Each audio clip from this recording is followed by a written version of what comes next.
Magandang araw po sa inyo lahat. Ako po si Banat Bayat. Ito na nga pag-usapan natin mga may init na issue. Naka ba? Ang dami ho na mga may init na issue. Halimbawa na dyan yung impeachment. Naku, talaga nag-iinit. May bagong tayong update. At syempre pag-usapan din natin yung false witness. Naku! As in false, ha? P-U-L-S. Hindi. False witness po, mga kababayan. Yung paandar ni Ontiveros. Naku, meron din pa tayong ibubunyag dyan. Easy. At pag-usapan din natin yung banat ni VP Sara Duterte at tinawag silang bobo. Akala siguro ni Gadon na siya lang ang pwedeng gumamit nun. Hindi, totoo naman kasi yung kay VP Sara Duterte. Yung talagang spokesperson ng Malacanang, tila medyo, ewan ko, ayoko naman sabihin bobo. Pero medyo mahina lang. Huwag naman bobo, Banat Bay. Masyado namang hard yun. Mahina lang ang comprehension. Let's make it in a very light naman. Baka sabihin naman niya, grabe ka naman, Banat, makabobo. Wala kang karapat na magsabi ng bobo kasi hindi ka abogado. Si VP Sara lang may karapat na magsabi ng bobo siya. Dahil siya, abogado siya. Kaya tayo, ang sasabihin lang natin, mahinang nilalang. Lahat sila mahinang nilalang. Yung isa mahina sa prinsipyo, mahina sa gawa, sinungaling. Ito namang isa mahina sa komprehensyon. Mahinang nilalang talaga, di ba? Kaya kapag usapan natin yan, mga kababayan, dahil mainit na issue. Pero bago yan, painitin na kagad natin. Meron pong bagong revelasyon po si Topacio. Naka, Topacio! Ikaw talaga, oo. At meron siyang challenge dito kay Ontiveros. Pakinggi ha. Katulad niyan si Rizzo Ontiveros. Diba, may lumabas na witness na siya daw ay binayaran para siya ay mag-testify kay Apollo Kibuloy. Laban kay Pastor Apollo Kibuloy. Alam niyo po, hindi na po ako nagugulat dyan eh.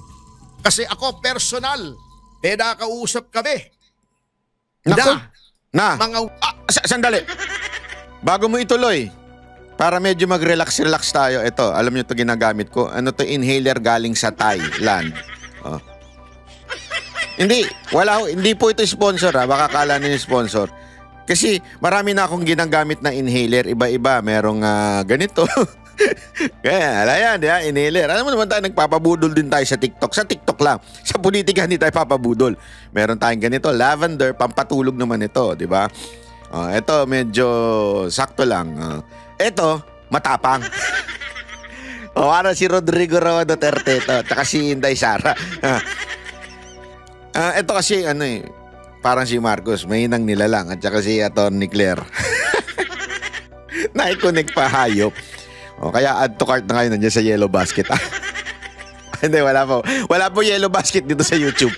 Pero parang meron product placement dyan. Hindi ko alam ano meron doon. Witnesses na binayaran. Sinasabi nila na binayaran sila ni Rizzo Ontiveros. Dalawang instances personal.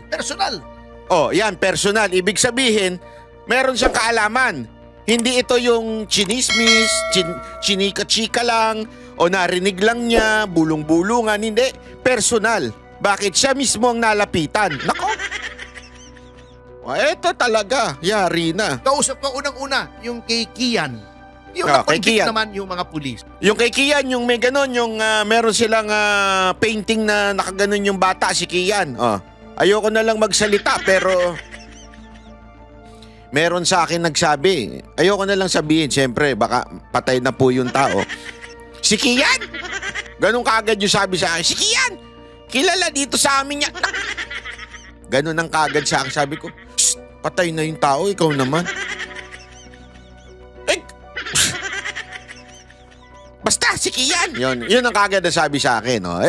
Sabi naman ito. Kaya nga dito, tingnan mo. Talaga naman kung may kasalanan, karapat-rapat naman talagang ma-convict. May justice. Oo, may justice. Pero noong una, dumapit po sa amin ni Congressman Jing Paras. Ayan, buhay na testigo ni Congressman Jing. So, dalawa silang nilapitan. Pwedeng siyang pasinungalingan ni Jing Paras. Yung tatay ng isang bata, nagre-reklamo, minor ito Minor. Kinuha daw yung anak niya sa kanya nang walang pahintulot. Nako, dapat dyan kidnapping. Kinuha ng walang pahintulot, minor. Abay, mahilig pala ito sa minor si Ontiveros. Di umano, allegedly. Sabi ni Topacio, hindi ako.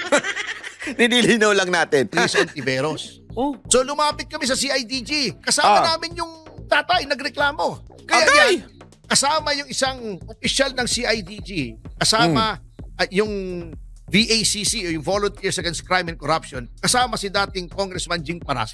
Pumunta kami sa Senado para kausapin si Senator Risa Ontiveros. Natakot yata nung nalaman may CIDG. Hindi kami hinarap. Wala daw. Sabi noong staff niya. Although, sabi ng mga tao roon, nandun daw.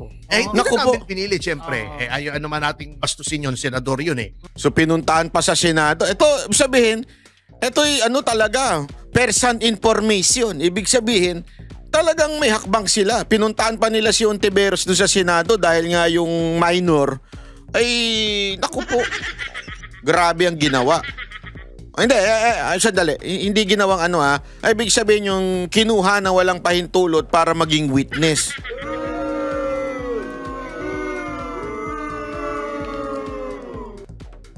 Meron pala itong pattern. Ano bang ang tawag doon sa mga may pattern? Hindi, yung may mga pattern, di ba sa Amerika, mga napapanood natin sa pelikula, anong tawag doon? Yung kunwari, may pattern siyang pumapatay ng tao. Anong tawag doon? Serial killer. Ibig sabihin, may pattern. Paano kaya kung may pattern, magtanim ng witness? Anong tawag doon? Serial witness. Planting. O baka naman na serial liar, pwede rin. O serial kidnapper, pwede rin. Hindi natin alam, pero Ontiveros, kailangan mo nang sagutin ito kasi ito mismo si Topacio, abogado. Kaya nga may dare siya sa dulo. Tingnan ninyo yung dare niya sa dulo, ha? Senator of the Republic. That's number 1, ha? Number 2, yung sa Farmally. Diba, hinarap namin sa media. Yung Nako. isang witness na sinabi, binigyan siya ng pera, binigyan siya ng e-bike ni Risa Ontiveros sa Binigyan ng pera, binigyan ng e-bike? Maging witness? Ano kaya e-bike yun? Ducati kaya yun? Kasi lintik yung presyo ng e-bike ng Ducati, ha? Nakakita ko. Grabe. Dinaig pa ang big bike. Hindi. Pero ano kaya ang e-bike yun? Baka naman yung e-bike na tigga 20 mil lang ang binigay sa inyo. Noong abogada na connected kay Risa Ontiveros, miyembro ng kanyang staff. Ayan, nasa akin pa yung video. Dandyan pa rin sa online yung testigo yun, yung video ng testigo. Talaga? Hindi na may pagkakaila yun. Naku po, patay tayo dyan. Yung kay Kian, nandyan pa rin po online pag niresearch Naku po! nyo. Kaya Naku! etong lumabas pong testigo na nagsasabing binayaran na naman siya Naku po. ni Senator Risa Ontiveros Naku! para magtestigo laban kay Pastor Apollo Kibuloy. Nayari. Strike 3 na yan. Strike Kay 3. Risa Ontiveros. Naku, may tawag na dyan. Yan na ba yung tinatawag mo serial false witness? Planting false witness? Yan na ba yun? At huwag niyong sabihin hearsay o patay lamang sa mga media reports yung aming sinasabi sapagkat personal po nakausap ng inyong abang lingkod yung tatay Naku, nung personal. minor Mahalaga yan. kinuha nung grupo ni Risa Ontiveros. Pati yung Naku. sa Farmally, kausap ko po. Nandoon po ako nung binibideo yung kanyang testimony. Naku po. Nandoon po ako. Kaya, etong pangatlo, hindi ko alam ito. Pero ako'y naniniwala sapagkat because of pattern. Yun. Sa Pattern. Sa law on evidence, admissible yung mga previous acts. Nako, grabe Sa mga batas daw, ang ganda nung sinabi ni Senator Topacio. Ay, Senator.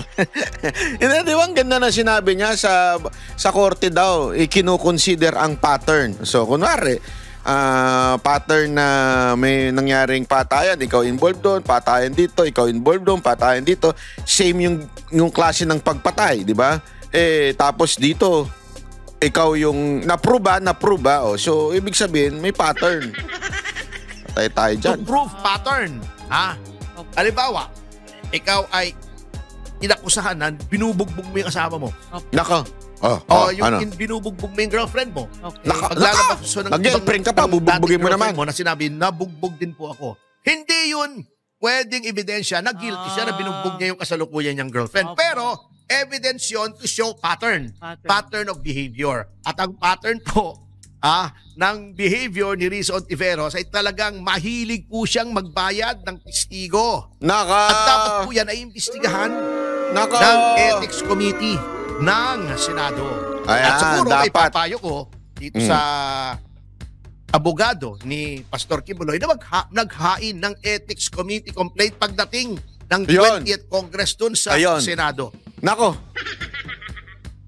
Attorney Torion, yung pinakamalupit na abogado ng dyan sa KOJC. Maganda mag-ain ka ng ethics complaint, 'di ba? Dito kay Ontiveros para sobra ito, hindi maganda ito. Kung totoo ito kung totoo ito, hindi maganda ito, mantakin mo isang senador. At saka ang dami pang involved diyan. Na-involved dyan yung sinasabi, si Torre nandun din daw. At saka yung Office of the President through the Office of the Special Assistant to the President. So ibig sabihin, this is a organized, 'di ba? Organized propaganda, organized na i-discredit ang Vice President of the Republic. Organisado ito. At damay nga din po mismo etong si Pastor Kibuloy at si Pangulong Duterte. Ako sa tingin ko talaga the main target here is VP Sara Duterte. Alam naman nilang si Duterte di natatakbo Si Pastor naman, hindi naman talaga politician yan, di ba? So, ang talagang target nila dito si VP Sara Duterte. Kaya lang, hindi nila mahuli-huli si VP. Wala silang makuhang yung siyempre paano ka ba naman mahuhuli kung wala ka namang makukuhang ebidensya? Pinus nila ng pinus siyang confidential fund. Wala namang kwenta. Di ba? Niratrat nila yan sa kamera. Nagbayad pa sila ng 150 million di umano sa mga congressman bawat para lang pumirma. Hindi rin naman tinanyo. Dalong sumabit dahil sa hindi dumaan sa tamang proseso. Ngayon, eto na, di ba? Isahin ro ito sa gagamitin. Sana nila yung kasi sinabi doon isama mo yung binigyan mo ng sako-sakong baril si VP Sara Duterte. Alam mo kasi, hindi tatayo sa korte yan Hindi pwede yung gayon. Sasabihin mo lang, binigyan ko ng sako-sakong baril si VP Sara. Paano niya bubuhatin yun? Nasa ibibig yung isa, nasa paa yung isa, nandito sa dalawa yung nakaganon, sako-sako, dami niyang daladalang baril. Hindi maano yun. Kasi tatanong dyan, paano mo ba binitbit yan? Paano mo ba binigay yan? Kanino ba binigay yan? Kay VP Sara Duterte ba? Hindi. Yung security niya. Oo. Sino yung security niya? Maraming tanong dyan Sigurado ka ba na dun sa pagbigay sa security, binigay kay VP Sara Duterte? Tataob siya dyan. Kaya ako siguro, siyempre tumatakbo na yung kaso. Kasi, di ba, ang balita nga natin, walang kwenta yung kaso. Lahat ng ikinaso nila kay Pastor Kibuloy, lumalaglag. As in, humihina. Bumabagsak dahil yung mga witness walang kwenta. Siguro natunugan niya, shit, yari tayo dito, mas mabuti pang umamin na lang ako sa katotohanan, 'di ba? At anyway, the truth will set you free. Yun ang totoo diyan. Hindi kasi sabi nila, mahirap pagkatiwalaan niya kung totoo yung sinasabi niya, binayaran siya, bla bla bla. Alam mo, lahat naman tayo nagkakamali Meron tayong mga pagkakamali. And the only way na para maituwid yun is doon tayo sa God's way. Or yung sinasabi nating, the truth shall set you free. Ano ibig sabihin nun? Pumanig ka lang sa totoo. Everything will be fixed. Everything will be okay. Masalamuot man. Mahirap man. Masakit man. Pero pag ikaw pumanig doon sa katotohanan, maaayos yan eventually. Bakit? Sabi ng Diyos yan di ba? You follow me, siya nang bahala doon sa mga. Kaya nga 'di ba, that's the main theme of every Christian church is yung change, 'di ba? Pagbago ka, everything, pamilya mo maayos, kamag-anak mo, relationship mo, school mo, career mo, mahirap, hindi yan instant, hindi yan magic. Pero because you follow that way, you follow God's way, kasi dalawa lang yan human ways or God's way. Hindi pala waste. Baka sabihin tayo. Human way. Tsaka God's way. Yun po yun. So, malinaw na malinaw doon. Kaya niya siguro sinunod na sandali.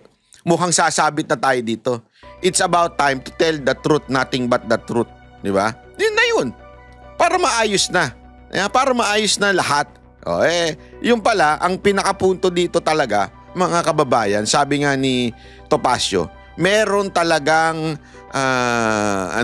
pattern si Ontiveros. At sasamahan ko po siya kasi kailangan na pong tumigil itong ginagawang ito ni Senator Risa Ontiveros. So, at saka, Risa, demanda mo ako ng libel, ha? Nako! Para mailabas ko yung mga testigo na nagsasabi na binayaran mo sila. Tingnan natin kung kasi ito literal literal na inaakusahan niya. Hindi yung hindi niya sinasabing alleged, di ba? At least tayo, di pa tayo sigurado, alleged lang yung atin. Kino-quote lang natin si Topacio. Eto, hindi niya sinasabing alleged. Talagang ako mismo witness. Pinuntahan ko pa nga si Senator Ontiveros kaya lang itinago ng mga staff. Pwede niya talagang kasuhan ng libel ito. Kaya nga hinahamon niya, sige na, kasuhan mo ako libel. Kasuhan mo ako libel na magkaalaman na mailabas ko yung ebidensya. Payari siya dyan. Pag hindi siya kinasuhan, alam na this. Alam na natin. Alam na natin na ayaw niyang ipalabas sa husgado yung mga biktima ni Ontiveros di umano, allegedly. Sabi ni Topacio. Inulit-ulit natin, ha? Andyan pa rin yan. Risa, sige, banatan mo ko. Magpupakan tayo. Risa! Hindi kasi alam mo ito, madali lang yan, Risa. Kung talagang gusto mong matapos itong sinasabi mong hindi totoo, imbitahan mo. Sigurado ko alam mo kung nasan yung tao Sigurado ko. Imbitahan mo, ihiring mo, ipatawag mo, isubpina mo. Kasi you have all the right to do it. Yun yung walang kwentang subpina sa kamera, ginagawa dito, talagang sinisiraan ka. Sabi mo, talagang ibinabaon ka. Isubpina mo si Rene. Tawagin mo, ihiring mo. I dare you.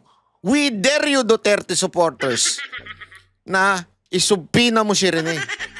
Dalhin mo sa Senado. Ikaw mismo tumanong sa kanya. Ikaw mismo ang mag-imbestiga sa kanya. Ganyang katapang niyang mga yan, sigurado ko, haharap yan. Hindi magtatago yan. Sigurado ko. Kung gusto mo mas maganda, magdemanda ka pa doon kay Rene. Para magkaalaman kayo talaga ni Rene sa husgado. Sino ba talaga ang nagsisinungaling? We dare you, Ontiveros. Idemanda mo, ipatawag mo sa hearing si Rene nang magkaalaman kayo kung sino talaga sa inyo ang tulongges. Di ba? Update muna tayo sa impeachment bago tayo pumunta dun sa banat ni VP Sara Duterte sa mga bobo, ito. Kasi alam mo mga kababayan, yung mga atat na media, ewan ko ba kung sila ba inutusan ni Tambi para kulitin yung mga senador. Hindi ko alam kasi si Escudero, lagi rin nilang kinukulit kahit laging ang sagot ni Chis Escudero. Sinabi ko na yan sa inyo, February pa lang. Paulit-ulit. Hindi ko nga, alam mo, bilib ako sa patience ni Chis Escudero. Bilib talaga ako kasi kung ako yun, babagsakan ko na mikropono yun, sasabihan ko, pwede ba i-review nyo na lang sinabi ko? Paulit-ulit yung tanong nyo. Hindi, alam mo minsan, hindi ko alam kung nanggagago lang itong mga media natin o sadyang tanga lang din sila. O baka naman talagang binayaran sila para mangulit. Hindi ko alam kung alin doon sa tatlo. Sige nga, i-comment nyo dyan. Una, tanga lang talaga sila. Hindi nila maintindihan yung paliwanag. Pangalawa, binayaran sila para kulitin yung mga senador para merong balita tungkol sa impeachment. Sige nga, alin doon sa dalawa? Ito, pakinggan natin. Ito naman, this time, si Cayetano naman ang kinulit nila kasi ang sagot na lang lagi ni Escudero, basahin nyo yung remand. Tapos, di ba sinabi ko na yan nung February pa? Laging ganun ang sagot ni Chis Escudero. Siguro kaya, sige, tanungin naman natin yung iba. Nababara na tayo, medyo nagbumuka na tayong tanga kay Escudero. tanungin naman natin yung iba. Ito. Can you assure the public na maipapalatag niyo yung ebidensya? Kasi yung fear ngayon, sir, is that baka mangyari. Can you assure the public? Talagang saan galing yung tanong mo, Mean? Si Mean ba to? Parang si Mean to ng TV5 eh. Hindi, ako nagtatanong lang saan galing yung tanong mo? Sa newsroom ba o kay Tambi? Hindi, kasi yung tanong niya, ma-assure mo ba yung public na talagang tutuloy ang paglatag ng ebidensya? Talagang alam mo kung bobo ito si Cayetano, nahulog siya sa patibong. Nahulog siya sa patibong. Pero hindi, pinaliwanag niya. At ito, paulit-ulit natin pinapaliwanag ito. This is a due process, ika nga. Ito po ay, due process, sorry. This is the process pagdating sa hearing. Lahat ng cases, ganito ang proseso. Sabi ko nga, alam ko nga yan. Kasi nga po, di ba, nahaharap tayo sa ilang demanda. So alam ko yung proseso sa pagdinig.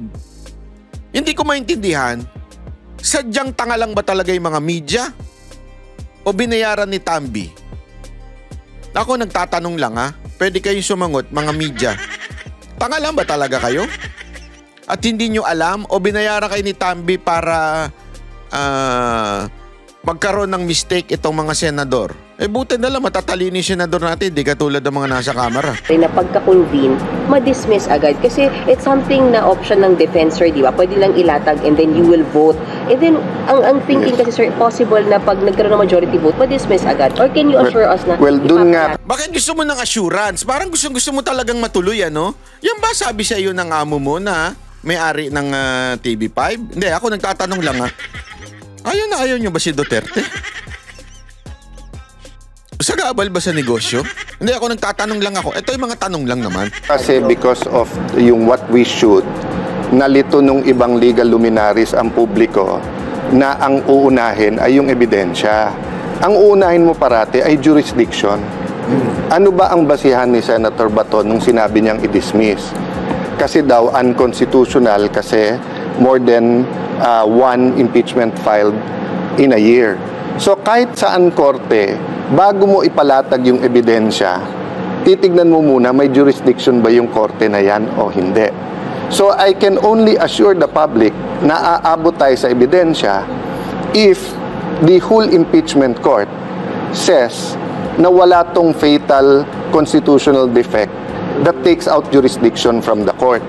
Diba? So hindi pa pwedeng, ipakita mo muna lahat ng ebidensya mo kay VP Sara, saka natin tignan kung may jurisdiction o hindi. So yun yung una yung i-resolve, sir. You can... Ala, paulit-ulit ang tanong! Minsan hindi ko talaga mag-gets, Sorry, ayokong i-discredit yung 4 na taon yung pag-aaral sa journalism o broadcasting. Pero, kakasabi lang kailangan unahin ng jurisdiction bago ang latag ng ebidensya. Tapos yun uli yung tanong. Ayaw na mga yan. Ng mga jowa yan. Paulit-ulit. Di ba? That's the logical. Again, that's what we should. Diba? Now, don't panic. It's organic. Because, una, may Supreme Court. Pangalawa, what's the worst case? The worst case, they can file another one after the 1 year. Sir? Diba? Yung sinasabi lang pwede ilabas sa lahat ng ebidensya, they can do that in the Committee on Justice. Pero baka hindi na tayo umabot doon. Kasi pag sinabi nung bagong 24 na meron tayong jurisdiction, di tuloy-tuloy na yan. Ang problema, if you have a majority who says na they violated the Constitution, babaksak at babaksak sa Supreme Court yan. So I'm not telling you what will happen. I'm not telling you yung stand ko. What I'm telling you is the possibilities.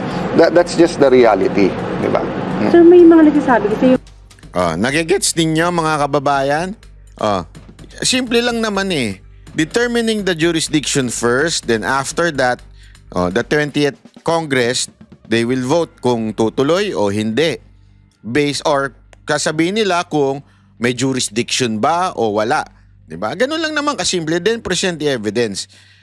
Sa totoo lang, ito nga sabi nung iba, akala ko ba gusto ni VP Sara Duterte ng bloodbath? Diba? Yan ang sinasabi nila. Gusto nila, akala ko ba gusto niya tapos atras naman pala siya. Hindi ho siya umaatras. Alam nyo, meron talagang tinatawag na strategy ang mga abogado pagdating sa hearing.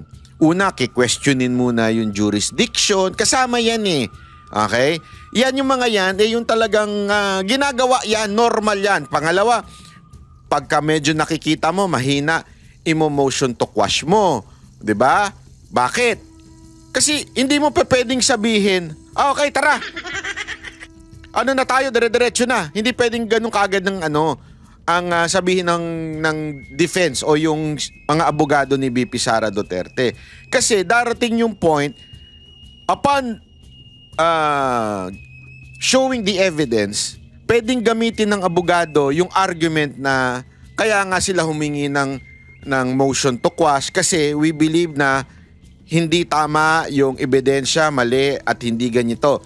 Kaya nga kami humingi, sa sa mga korte to kaya nga kami nagtanong ng jurisdiction because the crime was committed dito, sinasabi ninyo. So therefore, mali kayo kasi yung pinipresenta ninyo ay wala dun sa jurisdiction. So maraming way para matalo yung nagpo-prosecute sa'yo. Kaya, ginagawa muna yung mga steps. Naintindihan nyo, bigyan ko kayo ng very detailed na Halimbawa, may patayang naganap. Halimbawa, tapos inakusahan ka. Diba? Yung patayang naganap sa Quezon City. Pero yung trial, abay nangyari sa Makati, halimbawa. Kaya nga, pinapalipat mo ng jurisdiction. Kasi sandali, Quezon City. Kasi sinasabi niyo yung crime nandito sa Quezon City. Bla bla bla, ganyan-ganyan. No. Halimbawa lang naman po ito. Siyempre, marami pa hong usapin ho dito. Biglang ipinilit nung prosecutor. Di ko alam kung whatever reason, maybe kontrolado nila yung judge doon, whatsoever. So magkakaroon sila ng sarili nilang opinion na hindi, kaya dito yan kasi yung napatay, ganito. Di ba? Hanggang huhulihin na ngayon ng defense, sandali, akala ko ba napatay dito? Tapos bakit yun dyan dinala? So dyan pa lang, mali na kagad kayo. So ibig sabihin, talo na kayo dapat. Kasi nga, lumipat bigla yung venue. Tapos papatunayan mo ngayon. Sandali, yung napatay, hindi naman taga dyan. Taga dito siya. So doon pa lang, talo mo na. Kung hindi ka bigay ng nag-motion ka na change of venue, yun yung sa jurisdiction para mo nang tinanggap agad-agad.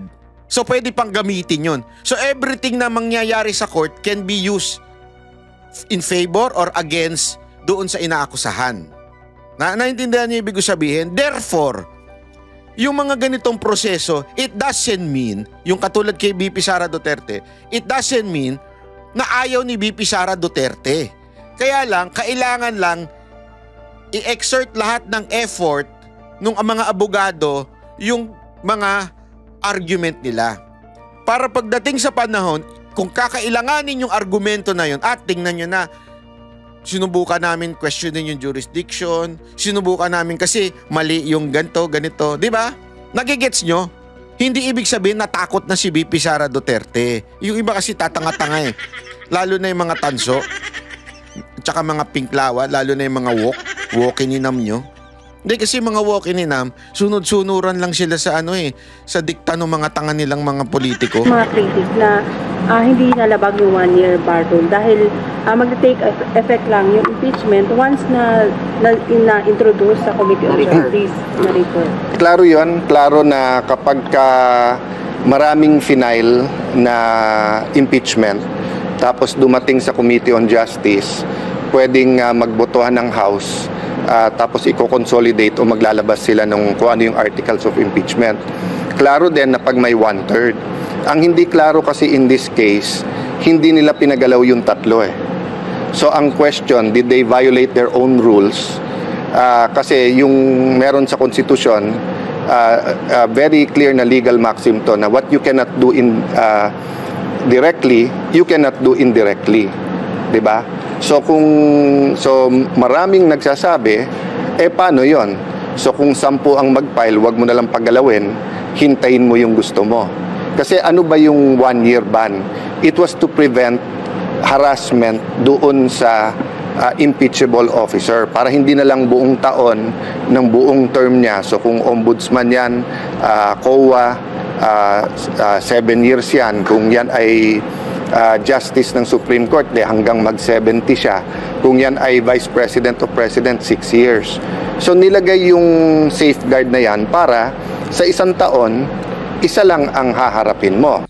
Ang ganda ng paliwanag di ba? Kasi ginigipit na naman siya ng media na parang, so paano yan? Sa next year na pwedeng impeach.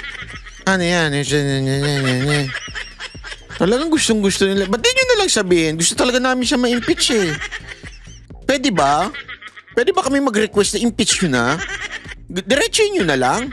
Ang dami nyo pang paligoy-ligoy. So paano yan? Ayan na, pinapaliwanag Kaya nga may safeguard sa batas Isipin mo na lang kung walang 1-year ban sa impeachment. So, yung presidente, pwede mo impeachan ng 100. Kasi daming kasinungalingan yan So, 100 na impeachment. So, wala nang gagawin yung presidente kung hindi harapin ng lahat niya mga yan. Di napagod yung presidente. Pagod na nga, mukha na lang. Tapos kapagurin nyo pa. Di ba? Puyat na nga yun isipin nyo, puyat na puyat siya. 5 oras lang ang kanyang tulog. Paano niya kaya kinakaya yun? Gago! Paano niya kaya kinakaya yun? Ano ba mga pampagising? Hindi ako, ang pampagising ko lang, coffee lang, di ba? Coffee sa English, coffee sa Tagalog. Coffee lang, ayos na ako di ba? Yung iba, alam mo ko ano? Coke. Hindi, walang biro, Coke. Yun ang parang hindi ka makatulog. Ang dali, alinawin ko hindi cocaine Coke Zero. O kaya ordinary Coke kasi mataas ang sugar nun. So talaga magiging hyper ka nun. Tapos may caffeine pa yun. Coke linawin natin mga kababayan. Nung nakita natin nung panahon ni President Arroyo, ang ginagawa nung iba, magpa-file ng una na walang laman. So baliktad naman para naman ma-dismiss ka agad. So I agree with the Supreme Court ruling naman na it's not the number, 'di ba? Yung sinabi ni Senator Risa, may time element diyan, but you also have to look at the process. That's why sinama natin dun sa ating motion na pag binalik sa Kongreso, hindi lang yung certification na hindi nila nilabag yung Constitution kasi conclusion 'yon. Ang kailangan namin yung facts from the House na etong petsa tinanggap yung una, etong petsa tinanggap yung pangalawa, etong petsa tinanggap yung pangatlo. Anong nangyari dun sa tatlong yon? Gumalaw ba yan? Dinala nyo ba ng Speaker's Office? Dinala nyo ba ng Rules Committee? Dinala nyo ba ng Justice Committee? Tapos anong nangyari dun sa pang-apat? Yan! Ang ganda niyan mga kababayan. Yan ang tinatawag nating presentation of evidence. Yari kayo dyan. Hindi kasi, yun in detail Kailan mo tinanggap yung first complaint? Kung sasabihin nila, wala kami natatanggap. Problema, nagsalita yung kanilang, si pangalan nito? Sergeant, hindi pala sergeant, Secgen, yan. Si Secgen nila, di ba? Tinanggap. Sinabi, kasi sabi ko sa inyo, dadaldal nyo sa camera, sa video Sinabi niya yun sa media. Na natanggap niya na inaantay pa yung ganito, mali siya doon, di niya alam. Patay. Kahit i-deny nila, may video. Tapos, pangalawa nun, kahit i-deny nila, may receive yung nag-file. Naku po, patay kayo lalo dyan. Kasi bawat presentation mo ng sa opisina, ganun yun Na lalo na sa gobyerno. Yung naalala ko nun, yan ang kabilin-bilinan ni Atty. Trixie. Everything, hindi pwedeng verbal. Kailangan lahat yan documented. At lahat yan, ipare-receive mo. Halimbawa, may sinabi ka kay, natin nun nung panahon ni Mocha yun May sinabi si Mocha na pinaalam siya kay Sec Martin. Although they know each other, kailangan pa rin ng papel. Diba? Na pinaalam niya yun, ngayon, pipirma ngayon yung sekretary si Sec Martin na na-receive niya Kailangan niya ngayon sumagot. Ikaw naman, kukunin mo yung sagot, pipirma ka rin na na-receive ng opisina mo. Kasi ang tawag dyan, para in the future, kung magkalabuan, magkaroon ng problema, ay hindi, may papel ako na na-receive nyo, may papel din ako na pinayagan nyo. Oh, importante yon. Hindi pwedeng verbal-verbalan lang, kahit magkakaibigan yung mga yan. So, yun yung ibig sabihin natin dito mga kababayan. So, yung first, second, and third na impeachment complaint, kailan nyo natanggap yan? Pinasa nyo ba yan sa Office of the Speaker? Yan ang importante kasi kung natanggap mo, may pirma, may ebidensya na natanggap mo. Bakit hindi mo pinasa sa Speaker? Kailangan meron ka ring ebidensya na pinasa mo sa Speaker, na-receive ng Office of the Speaker. Diyan, magkakadila ng ebidensya. Hindi propaganda. Yun. Kasi ito mga pinklawan na ito at saka mga terrorist communist sa Kamara, sanay sa propaganda. Sanay ko sila sa propaganda. Pero ito, korte ho ito. Hindi mo pwedeng daanin sa propaganda. Kailangan ebidensya. Di ba? Bago! Unfortunately, we're looking at 24 different opinions once klaro yung facts na yan. Pero kung dinibati namin nung huli, maaring nanalo yung dismiss, maaring natalo. Sir? So at least ngayon, sa araw ng SONA, sa umaga, pagkahalal namin ng Senate President, di ba? Within that week or in the next few days, maging klaro yung makukuha natin from the House, maging klaro na yung facts. Yan. So napakaganda ho mga kababayan. Tapos, kaya nga nung huling press con ni Escudero, pahiya talaga kasi binanatan niya yung camera eh. Binanatan niya na talaga yung camera. Ang dami kasing hanas ng camera. Hindi na lang sagutin yung court na nag-uutos sa kanila. Sagutin nyo na lang. Ang dami nyo pang hanas eh. Aantayin pa namin yung ganito. Aantayin pa namin. Tinanong nga siya doon eh. Play natin sa mother time. Paano kung hindi magpasa yung camera? Alam mo, binalik niya yung tanong doon sa media eh. Para bagang sinasabi niya, alangan naman, ang naandun lang yung defense lawyer ni VP Sara Duterte. Wala yung nag-aakusa. Again, kasi yung isa sa mga tinatanong doon, willing pa ba yung prosecution ng 20th Congress na ituloy? Sasagot lang naman sila, yes, we certify that the ganto, we represent. Ang tagal sumagot ng mga animal. Kasi tama nga naman, unless there is an authorization for that prosecutor to attend the hearing para i-prosecute si VP Sara Duterte, asan? Paano yun? Kung wala yung sagot na yun, di walang authorized na i-prosecute to si VP Sara Duterte. Walang authorized. Ang tagal, yun lang sagutin, ayaw pa. Tapos magre-reklamo, portwid, ina nyo. Portwid pa kayo dyan. Ito nga lang, di nyo na masagot na mabilis eh. Ang simple eh. Portwid. Yung pinoportwid nila, ang hirap, desisyon na, napaka-komplikado. Ito, ang daling sagutin, hindi masagot. Portwid, ina nyo. Ay sus, ito talagang mga congressman natin. O baka naman nag-aantay pa. Hindi natin alam. Kasi ayon sa akusasyon ng ilang mga congressman, di ba? Kapalit, pera sa pirma. O baka nag-aantay pa. Bago tayo sumagot, antayin muna natin yung abiso ni Alam mo na, bawat galaw, kailangan merong Posible kaya yon mga kababayan? Bawat galaw, bawat harap sa camera, merong di pwedeng wala. Kaya siguro dumadami yung daldalero dyan sa camera no? Ito yung tanong lang hindi ko sila inaakusahan. Tinatanong ko lang sa kanila. Bawat harap nyo ba sa camera may pera kayo? Ang tatanong lang. Bawat harap nyo ba sa camera may proyektong binibigay sa inyo? Ang daldal yung lahat eh. Binigyan ng may spokesperson na dumadaldal pa rin yung iba. Ang dami yung, isipin mo, dalawa na nga spokesperson yun dyan eh. Saka nakakita dalawa pa yung spokesperson. Ano to? Tapos dadaldal ka pa rin? Abay, may ibig sabihin na yan. Baka talaga may biyayang kasama ang bawat daldal. Pasok na.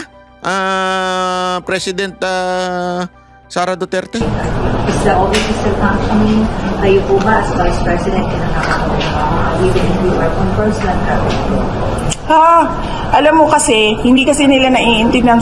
Sandali, bakit pag kasi VP Sara Duterte gumamit ng mga pakpak na ganyan? Hindi ito sa balikat, bagay, no? Hindi ko alam, nawiwirdo lang ako. Bagay sa kanya yung mga ganyan, pero doon sa mga tagapagsalita, hindi bagay. Ba't ganun? Hindi, ito walang halong panlalait this is just about fashion. Hindi ko naman sinabing pangit sila. This is just about fashion. Hindi ko alam kung sinasadya nila na ayaw intindihin o talagang bobo lang talaga yung nasa administrasyon. Grabe naman makabobo si Madam. Huwag naman ganyan. Daming tatamaan yan. Ang daming tatamaan. I'd like to lean doon sa latter kasi sa lahat ng mga desisyon nila lately.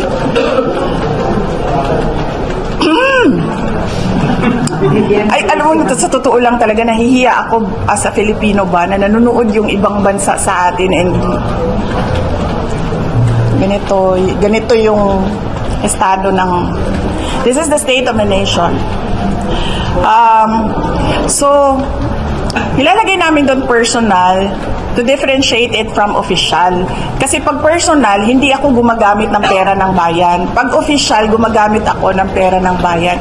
Hindi ibig sabihin na personal na lakad yan ay holiday o pamamasyal yan.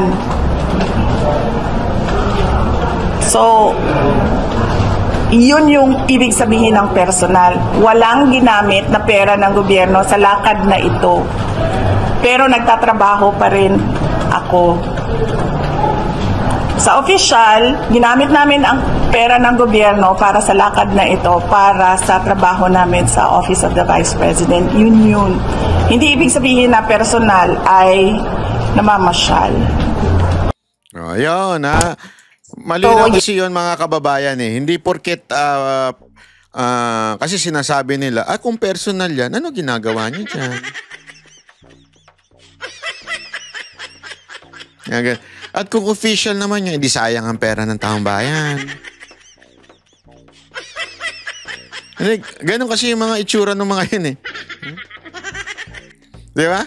Hindi, alam mo mga kababayan, sinasabi nga ni BP Sara, sa tingin ko, by nature, official yung ginagawa niya. Official yung function na ginagawa niya sa pinupuntahan niya. By nature. But, para hindi na siya ma-question pa, at wala kayong karapatang questionin yung pera sa kanya na, sarili niya na. How do I know that? Kasi again, ibabalik ko lang kayo sa kwento. Nung panahon ni Mocha, di ba, he was assigned sa mga OFW, even do sa PCO time. May mga time na talaga naiimbitahan siya ng mga ilang gatherings ng mga Pilipino. And for her work, dapat niyang puntahan yon. So kukuha kami ngayon, maggagawa kayo ng mag-aas ng permission doon sa secretary kasi secretary na bibigay ng ng travel authority. Kailangan niya pag-aalis ang bawat official travel authority doon sa boss mo. Okay? So pag doon at itatanong doon kung budget ba ng gobyerno yung gagamitin mo diyan o hindi. Yun ang tanong doon. Kung hindi naman, halimbawa ako, nung panahon na yon, ako ang nagbabayad doon sa iba doon sa iba na talagang ang nagpadala naman yung opisina, kayo magbayad. Kayo nagpadala, kayo magbayad. Pero may mga time na hindi nagpadala opisina, ako nagbabayad. Sa kanila kay Mocha. Tsaka yung sa akong sumama man ako, pera ko yun. Hindi kasi naalala nyo nun, bawal ang business class. Hindi ako sumasakay ng sorry hindi sa kaya lang kasi maingay ako Oh, promise, maraming factor eh. Actually, pagka pumasakay nga ako ng eroplano, sinasabihan ko na kaagad yung yung stewardess. Tabi na lang tayo. Ay, tabi. Mali. Sorry naman. Nasabihan ko yung stewardess, wag mo akong itabi doon sa medyo matanda. Kasi nga, malakas akong humilik pag natulog ako. Mantakin mo kung nasa eroplano kayo, lakas mo humilik. Baka akala nila may zombie. Atakihin sa puso yung matanda. Ay sabi ko, wag mo akong itabi kung maaari. Kung may space naman, lipat mo na lang ako doon sa malayo, sa ibang tao. Kasi, sabihin ko talaga to nahiya ako. Nahiya ako sa mga, kasi malakas po akong humilik, sabi ko. Ginaganon ko na, okay sir, tabi na lang tayo. Para tatabigin kita pag humilik ka, ganun. Ano? Gago! Hindi, joke na lang po yun. Pero, truth po yun, ayoko sumakay. Kaya ayoko sumakay ng economy. Kasi dikit-dikitan yun di ba? So ako na nagbabayad sa sarili ko. Kay Mocha din, syempre, babayaran ko din. Alam naman ako lang. Siyempre, babayaran ko din yung kanya. Yung mga ganun ba? Yun yung sinasabi dito ni BP Sara Duterte. Ito'y personal kasi binayaran ko to. Akin to, galing sa bulsa ko. Maging yung hotel, maging yung aeroplano, galing sa bulsa ko to. Although, what I'm doing there is my job. May function ako doon. Meron akong purpose. Hindi ako pumunta sa beach. Hindi ako nagpunta doon para mamili sa Don Quixote. Halimbawa, yung gano'n, di ba? Mga Pilipino pumunta ng Japan para mamili sa Don Quixote. Hindi gano'n, di ba? Yes. Nagpapasalamat kami sa Filipino community ng Australia and nagpapasalamat kami sa Australian Police sa kanilang pagtulong-tulong para mabuo yung Free Duterte Now rally doon sa Melbourne. Alam mo, nagkakaroon tuloy ng speculation na yung mga bansang pinupuntahan mo, ito po ba yung dalawang bansa? Australia at Malaysia. Kung hindi sila bobo, maiintindihan nila yung ginagawa ko bobo kasi sila kaya hindi. Ay, grabe! Bobo! Ay. Bobo, pambirang buhay ito. Gago! Hindi nila naiintindihan. Umupo sila. Tingnan nila. Hindi ko sasabihin kung ano yung ginagawa. I don't like talking about how I think and what I think. So, kung meron silang gusto basahin doon, good luck. Okay, we move on to other matters. Good morning, I'd like to ask your comment now, since President Bongbong Marcos' his ongoing drug campaign is bloodless compared to that of your Torres administration. To quote him now, sabi niya, despite the fact that we do not kill people that are just suspected of having anything to do with drugs, imbes na gano'n ang ginagawa natin, we are handling the drug problem in a different way. What is your reaction? Well, it remains to be seen if the bloodless drug war will be successful, no? So, let us judge that bloodless drug war by the end of his term, kung successful siya o hindi. Last two questions. Jen. Comment lang din po sa sinabi ni PBBM. Yesterday po kasi nasasakot siya dun sa mga disease na floating siya po and tiniyak niya po na hindi na makakalabas ulit yun sa market and kanina rin nasa event siya kung saan destructive mga siya comment on that. Hindi ko lang, ma'am. Trabaho ba ng presidente ang sirain ang ebidensya ng Hindi yan trabaho ng... Eto, dito na naman, hindi na naman maintindihan ni Claire Castro. Hindi na naman niya maintindihan. Ano sinabi ni BP Sara Duterte dito? Sige nga, kung kayo ay nanonood ng Taing Team habang kayo'y nagluluto o nagpapahele ng mga baby, ano ang sinabi ni BP Sara Duterte? Hindi trabaho ng presidente ang sirain ang mga ebidensya.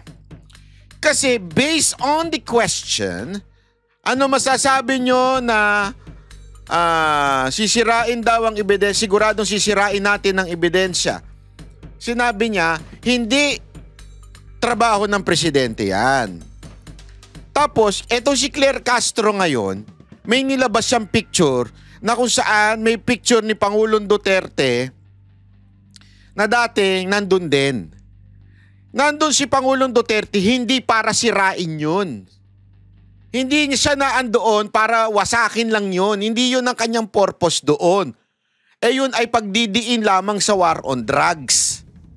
Napaka-importante nun. Kasi magkaiba, halimbawa, kasi di ba maraming picture tayo makikita, merong si Marcos nagtutok-tok ng mga kung ano-anong pader. Naging maroas na siya. It doesn't mean, okay? Hindi gagawin ni PRRD yun, no? Hindi niya ginawa yon. Ang ginawa ni PRRD nun, maybe, I'm not sure. Oh. Siyempre, marami diyang picture. Tawag doon, parang ribbon cutting, or maybe presentation of the projects, pwedeng ganon. Pero hindi siya yung pupukpok siya doon. Walang ginawa si Pangulong Duterte ganon. So yun yung pinagkaiba. Kay Marcos kasi may paamoy-amoyin. Tunay ba yan? Tunay? Hindi, may ganon-ganon si Marcos eh. Di ba? Si Pangulong Duterte nandun lang siya. Tinitingnan lang, pinapakita niya na we are serious on war on drugs, kaya pag kayo, papatayin ko, ganun. Yun ang purpose nun. Magkaiba sila ng kadahilanan. Ito, ano ba? Okay ba yan? Ay, sorry.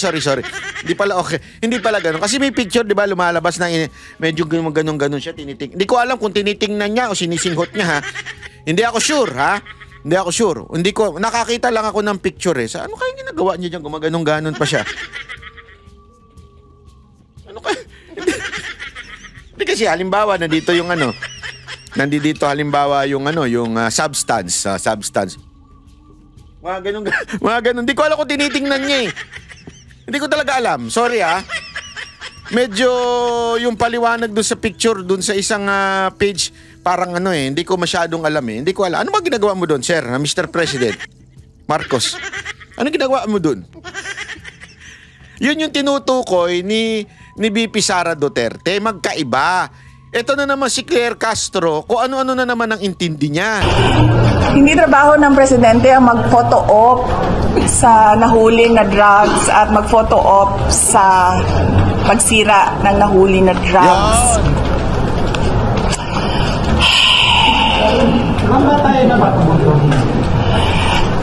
Frustration lang. Frustrated sa ginagawa ng administration. Kasi hindi ito yung maganda sa papel, maganda sa picture, hindi ganun eh. Dapat paniguraduhin mo na gumaganda yung buhay ng bawat Pilipino. Are you attending this one? Of course not. Bakit ako? Of course not. Kasi in-impeach ka na nga, atin ka pa. Tapos magagalit pa sila. Kita mo na, ganito yan. Ganito. Ang toxic nila, no?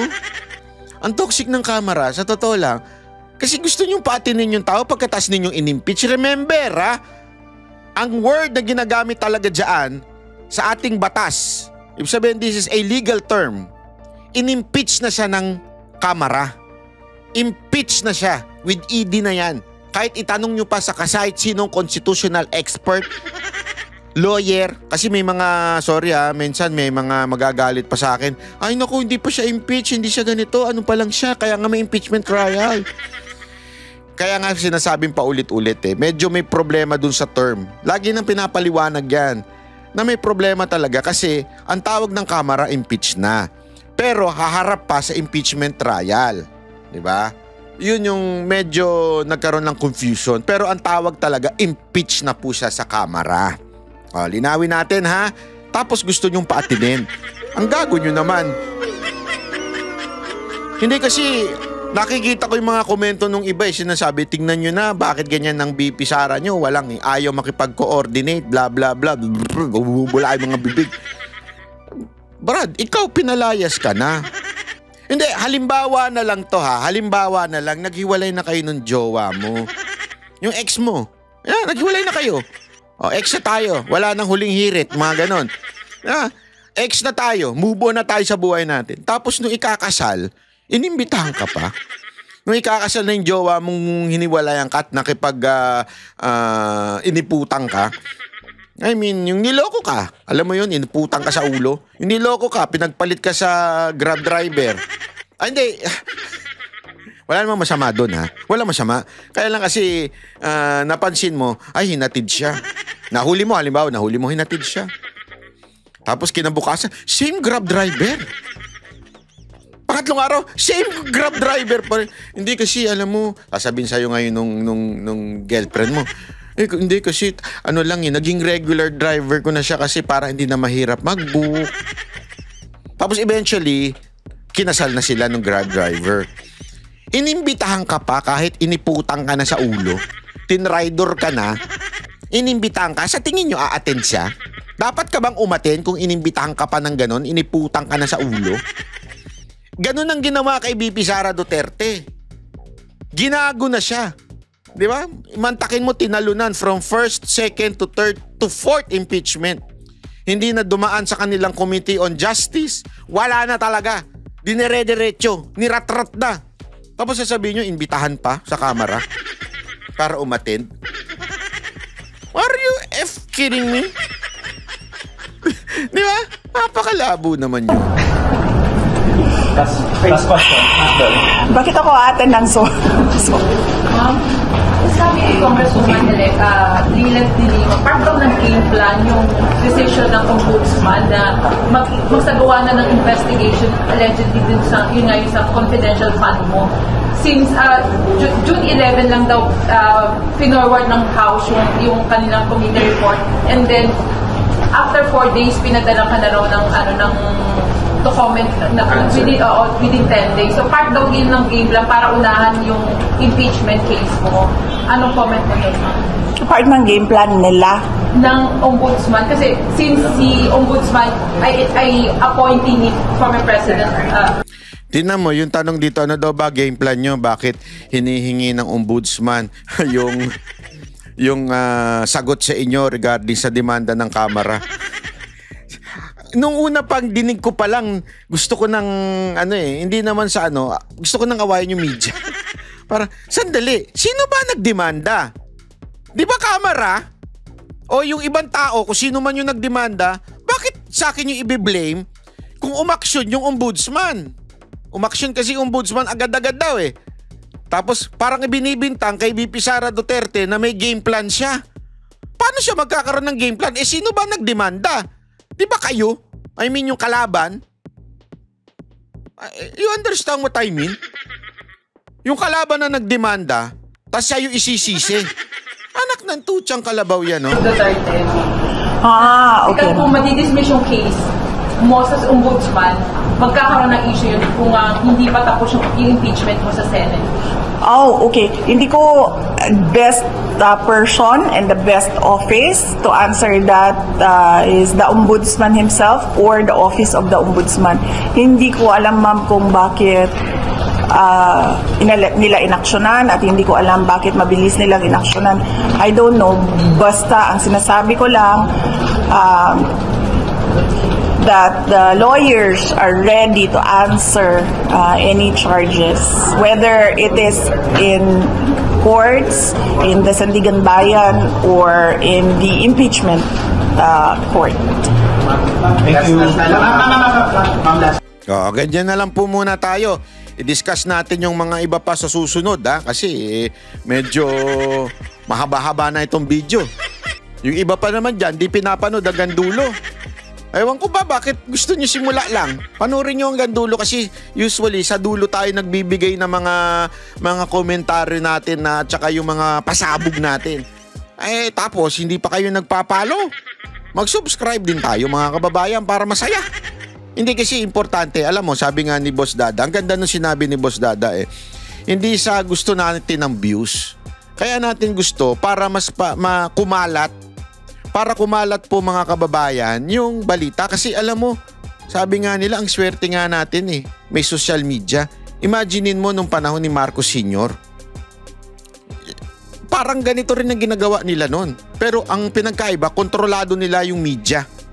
'Di ba? Ilan lang yung pumalag na media. Kontrolado nila ang entire media. Ngayon, iba na. 'Di ba? May social media na. So kahit kontrolado nila yung media, kahit kanila pa lahat ng media, kahit kanila pa lahat ang mga propagandista, ang importante may social media. Kasi kahit mabayaran nila yung ibang vlogger, walang problema. Bakit? Kasi kayo, vlogger din eh. Pwede rin naman kayo mag-vlog ng sarili ninyo. Pwede rin kayo magbigay ng inyong opinion. So malaya talaga. Kaya napaka-importante ng social media. Napakalaya. Hindi ito one-sided. Halimbawa, ako'y nagsalita, meron ako sinabi. Pwede naman kayong i-share nyo ito, tapos sabihin nyo, mali si Banat Bay kasi ganito, ganyan. Ito sa tingin ko ang tamang gana. Di ba? Kalayaan nyo yan. Kalayaan nyo yan. Kaya nga mga kababayan, napakaganda na i-share po natin to para kumalat ang katotohanan. Kung ano yung talaga. Kasi wala tayong masahan sa media. Feeling ko talaga na bayaran na po yung mga media. Na media noche na tayo. Oh. Anyway, maraming salamat po. Kita-kits po ulit tayo.